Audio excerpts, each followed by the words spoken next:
Latest disaster movie एक survival thriller आ गई है। 4 लोगों का एक परिवार एक शिप पर उठता है और देखता है कि एक बड़ा समुद्र सूखी जमीन में बदल गया है।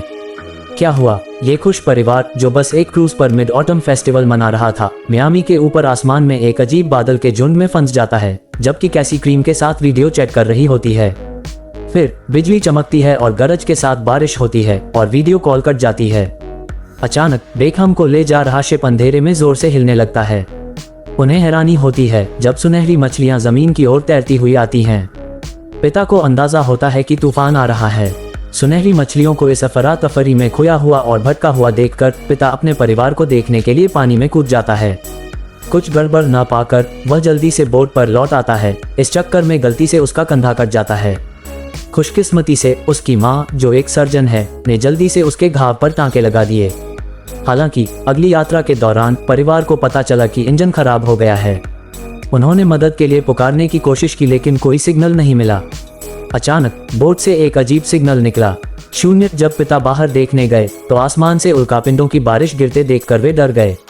एक उल्कापिंड जो शांत लग रहा था नाव की तरफ तेजी से आ रहा था। उन्होंने जल्दी से जहाज को घुमाया और किसी तरह बच निकले। बाल बचने के बाद पिता अपनी पत्नी और बच्चों को लेकर जल्दी से केबिन में छिप गए। 4 लोगों का बेबस परिवार सिर्फ लाइफ जैकेट ही पहन सका। आखिरकार जोरदार झटकों के बीच वे बेहोश हो गए। जब वे जागे तो उन्होंने अचानक खुद को जमीन पर पाया। उनके पैरों पर सिर्फ मछलियां थीं, जिससे उन्हें याद आया कि वे समुद्र में थे। अपने शौक को शांत करने के बाद पिता ने मैप देखना शुरू किया, लेकिन पाया कि कंपास पूरी तरह से टूट गया था। वे पूरी तरह से फंस गए थे। इस समय उनके पास बहुत कम खाना बचा था, जो परिवार के 2 दिन तक गुजारा करने के लिए काफी नहीं था। इस समय सबसे छोटे बेटे जॉर्ज को अचानक एक शानदार आइडिया आया। उसने एक गुब्बारा ऊंचा उठाया गया एक डिस्ट्रेस सिग्नल के तौर पर रेस्क्यू टीम को अट्रैक्ट करने की कोशिश की। इससे पिता ने शिप के टेलीफोन पर सिग्नल दिया। शिप ने सबमरीन में नवा नाम के एक रिसर्चर से सफलतापूर्वक कांटेक्ट किया।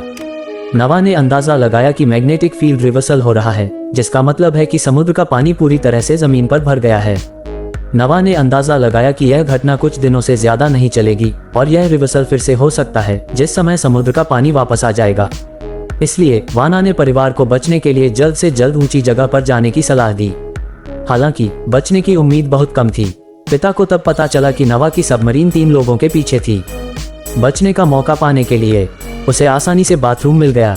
औरत अपने जख्मों का इलाज करके हाथ में चाकू लिए जहाज के एक छेद से बाहर भागी। तभी उस आदमी के खतरनाक कुत्ते ने उस पर हमला कर दिया। औरत की तलवार तेजी से कुत्ते के पेट में घुस गई और उसने अपनी भारी बंदूक से उसे जल्दी से मार डाला। फिर उसने जहाज का चक्कर लगाया और केबिन में वापस आ गई। अचानक चौकन्ना आदमी पहले से ही वहां घात लगाए बैठा था। दोनों की ताकत में फर्क होने की वजह से मां को जल्दी से जमीन पर गिरा दिया गया। उस मुश्किल पल में बेटी कैसी ने अपनी मां की दी हुई सिग्नल गन से उस आदमी को गोली मार दी, जिससे उसके परिवार को हर तरफ से भागने का मौका मिल गया। जैसे ही मां अपने बच्चों के साथ भागी, उसने जानबूझकर उनके सामान को तेज आग से बचाया। हालांकि जहाज का छाता उतारने के बाद वह अपने पिता की लाश पर गिर पड़ी। उसे बुरा लगा। उसे लगा कि उसने जो गुब्बारा लटकाया था उसी की वजह से उसके पिता की मौत हुई है। इस समय मां ने देखा कि वह आदमी जहाज से उतरते समय सच में कांप रहा था। वह बस अपना दुख दबा सकती थी और अपने बच्चों को गोद में उठा सकती थी। बच्चे भागने के लिए अंदर चले गए। इसके तुरंत बाद जहाज धमाके में जिंदा जल गया और पूरी तरह से तबाह हो गया। कुछ लोग आगे बढ़ते रहे, लेकिन वह आदमी जिद करके उनका पीछा करता रहा। माँ बस अपने बच्चों को ले जा सकती थी। लगातार भागती रही जब तक कि उन्होंने आखिरकार उस आदमी को झटक नहीं दिया। आराम करते समय उसे दुख के साथ पता चला कि सिर्फ ताज़ा पानी ही गिरा था। कैसी को अब एहसास हुआ कि उसने ढक्कन ठीक से बंद नहीं किया था। माँ और बेटी के बीच जोरदार बहस हुई। अचानक उन्हें एहसास हुआ कि कुछ भी कहने में बहुत देर हो चुकी है और उन्हें अपना सफर जारी रखना था। रात होने से पहले सेरेन को एक छोड़ा हुआ हवाई जहाज मिला और उन्होंने केबिन में रात बिताने का फैसला किया। माँ और कैसी ने सुलह कर ली। सोने से पहले उन्होंने एक दूसरे की हिम्मत बढ़ाई। आधी रात में कैसी को अचानक टॉयलेट जाना पड़ा और वह केबिन के बाहर चली गई। अचानक वह आदमी चुपचाप पीछे से उसके पास आया। किस्मत से माँ देर से पहुंची। माँ, जिसके पास अब एक कांसे की मूर्ति थी, ने उस कातिल का सामना किया जिसने उसके पति को मारा था। अपने जख्मों को गन पाउडर से डिसइंफेक्ट करने के बाद वे कंटेनरों को ढूंढते रहे। किस्मत से माँ को अंदर एक वॉकी टॉकी मिल गई और उसने एक लोकल देवता से कांटेक्ट करने की कोशिश की। उसे थोड़ी देर बाद जवाब मिला। साफ था कि वे बहुत पास में ही मर गए थे। भागने के दौरान माँ को पता चला कि उसका मैप गायब है।